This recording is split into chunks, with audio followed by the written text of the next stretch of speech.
And as soon as you kind of figure out, actually, being single isn't that bad, so I'm going to prefer being single rather than being in a bad relationship, I feel that's how you avoid the bad relationships rather than rushing into something that's not good for you.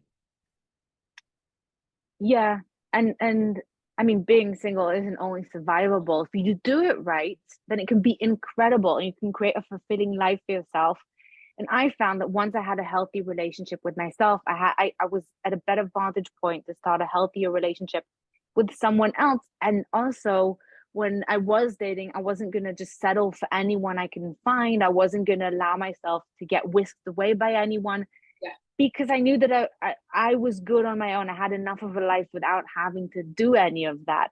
I mean, like, he even asked her to move in with him after a month, and everything was happening so fast that, to me, like, whoa, whoa, whoa, whoa, you're gonna get whiplash. Like, take a moment and think about what you're doing. Like any normal person, if you were actually dating Levi's son, this person who should be, under very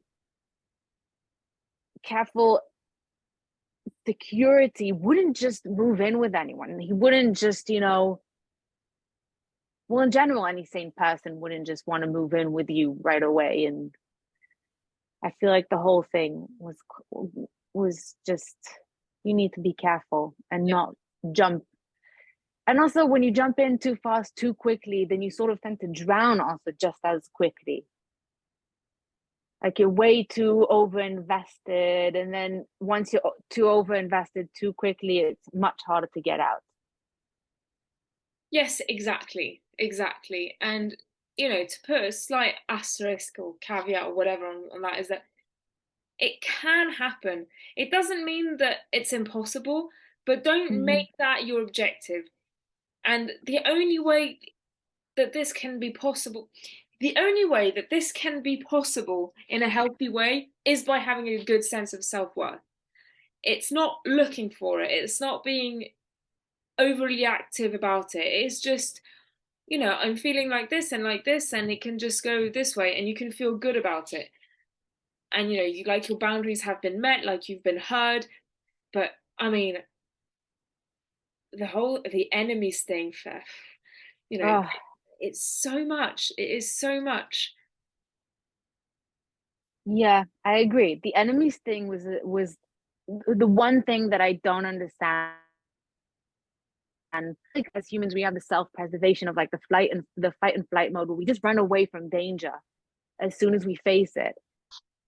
And why would you want to be with someone who has enemies, who is constantly on the move, who constantly has to be careful and look over their shoulder? I would feel very paranoid for myself, for my family.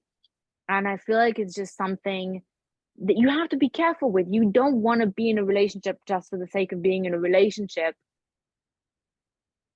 If someone like that is having to constantly, you know, put up with enemies and people who are extorting him, and oh, it's It's just crazy. I agree, and at the risk of being controversial, Because we it's love being controversial. yes. Um, if any part of you feels, well, this is slightly exciting, or but I don't want anything boring, or YOLO and things like that, then you go from just being a victim and just being naive to being, I want to say, stupid. I mean, I'm sorry. It's just, if any part of you feels like, oh, this is a bit exciting, exhilarating, the rush, things like that, then of course these dramatically bad things are going to happen to you as well. One doesn't happen without the other. Of course, if it happens to him, it happens to you, and that's the, as you said, the whiplash. It's just what's going to happen. It's good when it happens in the movies, but actually think about it. Actually, just think about dating James Bond. I mean, really, or Christian Grey, or Simon Leviathan or whatever. Just really see what that means. You don't get to see them at all. It's, um, Christian Grey doesn't respect her boundaries ever. It's constantly fighting. It is being thrown around. Imagine being thrown around a train. Just imagine. Fun. Yes, you want exciting things, and you can, you know, have an exciting life. You can even ask your boyfriend, can we pretend to be James Bond and a Bond girl and just get into a, that's possible. But you don't want that to be your everyday life. And if you do want that to be your everyday life, then this is this is the result of that. Yeah. No, I don't think this is exciting. Sorry, you were going to say something? No. Oh, sorry. Yeah, I don't think there's anything exciting about enemies or about someone who's just willing to go everywhere at a minute's notice and oh, I'm going from here. No, I'm already there. No, it's just like way too much. It's way too much, and that's not a way to build a normal, healthy relationship.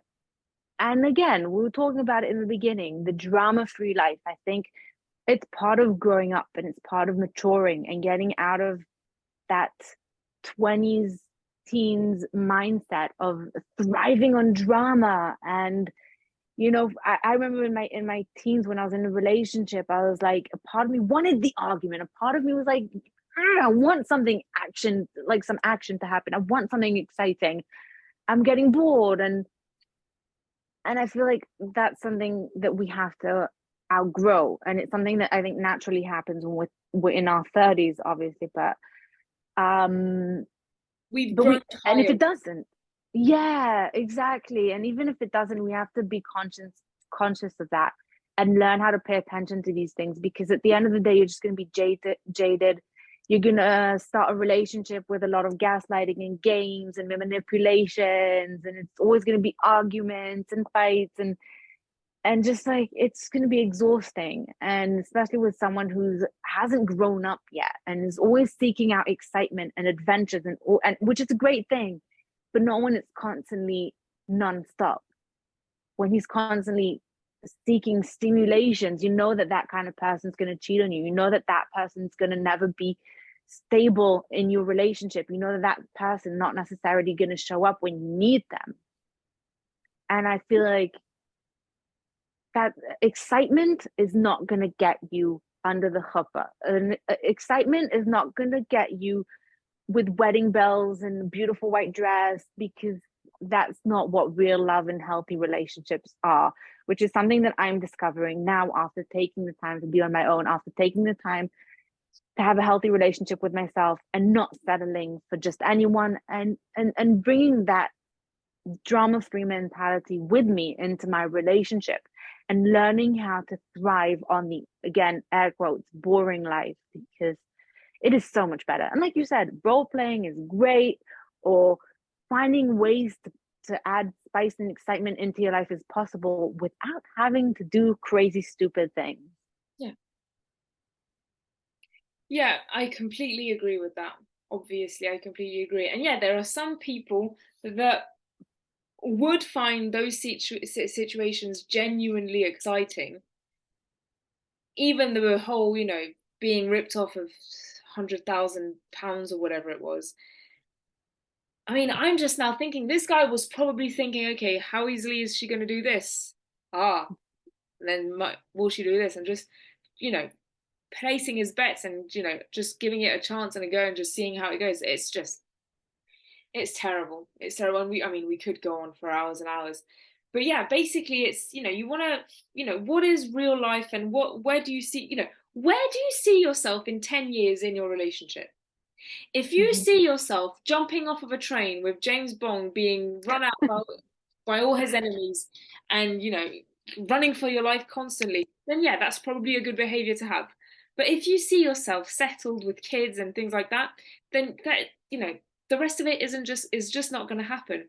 And as you said at the beginning, well, a couple of minutes ago, if people show you who they are, and so by firstly becoming a bit, stressful and stressed out, that's a negative quality, like overbearingly stressed out. That's the negative one. But it started off by not showing up when he said he was going to show up. He did this a couple of times. Hmm. Is you want to be with somebody who shows up for you and who doesn't put their stress on you and who doesn't send you pictures out of the blue of him being attacked. Do you see what Yeah. I mean? Hmm. As Yeah. He w- I would, he wouldn't do that. I was thinking about my own boyfriend and thinking, so he used to be a police officer, and so he would have ended up in dangerous situations. And I talked to him about it, and he said, if I were in this type of situation, I would not just send you a picture of my colleague bleeding. I would call you and saying, brace yourself, something has happened, and tell me about it, and maybe send me a picture afterwards. He would not want me to wake up with like bloody pictures of him and his bodyguard or colleague or whatever. And so if somebody just, for the shock factor, I mean, would you Yeah. do that? Would you send just, you break your ankle and it's bloody and everything, would you just send out a picture to your mum and be like, Oh God, no. exactly, you just say, okay, something's Oh happened, God. I'm fine now, um, and let's talk about it, not just the shock factor. I mean, that's so toxic. Yeah, that's not normal behavior. That's manipulation 101. When you exactly when you want to have that shock effect of like of getting someone to freak out. He wants her to be unbalanced. He wants her to get shocked from this so she's not thinking clearly. Because no, first of all, no normal person's gonna just send you out of the blue a picture like that. And then he wrote just the word blood. Who does that? I mean, like I think maybe in a way he wanted her to freak out because again, you don't make the best of decisions when you're all freaked out and you're worried. And he wanted to have her off balance like that. And in general, if you find someone sending you such pictures, then run the other way again because a normal person won't do that, and you don't want to get involved, and you don't know when it will be your turn to be in that picture. God forbid. Sad to say, but that's a reality. If you're dating someone in their life ends up being bloody like that, then you're going to be somewhere next in line to that. And it just you just don't want to get involved with such people. And you have to be super hyper aware of yourself and aware of the situation and not allow yourself to get shocked like that, or which is hard. It's hard to do that, which again is why it's so important to work on yourself first. I was trying to find a comparison and now I'm gonna find it. I found it. It would be like crossing the streets on a motorway without looking both sides. Like what these women did were as reckless as that. So if they get hit by a car, yes, the car is the one, if get hit by a car who is looking to kill someone, then I mean that's just horrible worst case scenario. And and it's the car's fault, and that's the person to blame is the driver 100% of the time. Yeah. But you do not cross the street on the motorway without looking both sides. Like you don't put yourself in these horrible, really uncomfortable situations. And to make another uncomfortable comparison, but it would be like a woman dressing very provocatively in an extremely dangerous neighborhood. If something Yeah. happens to her, it is tragic. It is tragic. And it is the assailant's fault, and he is the only person to blame. But as a woman, don't put yourself in that situation, because we agree that, women should be able to do whatever they want, but that doesn't mean that other people, have learned their lessons yet. And you're putting yourself in a dangerous situation. And that's the stupid behavior. You want to, yes, fight the good fight, but still act and behave intelligently and responsibly.